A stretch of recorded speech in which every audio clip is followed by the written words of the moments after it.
Hello everyone, हजुरहरूलाई फेरि पनि स्वागत छ मेरो नयाँ मिनी भ्लगमा। त्यो चाहिँ म उठेर चाहिँ नुहाउनु पसेँ हो, कामहरू गरिसकेर। त्यसको बादमा चाहिँ आज म पिउँदैछु ब्लू टी। चाहिँ मलाई मेरो साथीले दिएको थियो हो, सो त्यही पिएँ। अन्त चाहिँ आज म डिनरमा बनाउन आँटेको छु आलु चरचरे। अन्त मसिनो गरेर चाहिँ आलु मजाले पर भुटेँ होइन।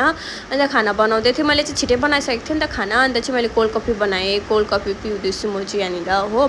म चाहिँ हनी हालिकन बनाउँछु कोल्ड कफी, दामी लाग्छ मलाई आफूले बनाएको चाहिँ। अन्त म चाहिँ अचार पिस्दैछु, खोर्सानी टमाटर र लसुनको अचार बनाउनु पऱ्यो पिरो भनेर चाहिँ अचार बनाउँदै थिएँ होइन। अन्त चाहिँ मैले खाना खाएँ, लसुनको अचार, भात, अन्त आलु चरचरेसँग चाहिँ भात खाएँ हो। मलाई मिठो पनि भएको थियो, मिठो भएको थियो, ढाँटेको चाहिँ होइन, मिठो भएको थियो। अन्त त्यसको बादमा चाहिँ भाँडासाँडा माजेर म रेडी भएँ अफिस जानुको लागि।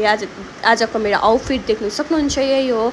अन्त अफिस गएँ होइन। अन्त चाहिँ अफिस चाहिँ आज हाम्रो अलिकति भए पनि छिटै छुट्टी भयो। अन्त अफिसमा चाहिँ मैले यो पेरी पेरी र चिजवाला पपकर्न मगाएको थिएँ भैयासँग। अन्त त्यसको बादमा अफिस छुट्टी भएर फर्किँदाखेरि चाहिँ म यहाँनिर यो पुरा ट्रेन्डी छ नि इन्स्टाग्राममा यस्तो भिडियो बनाउने, त्यही बनाउँदै थिएँ हो।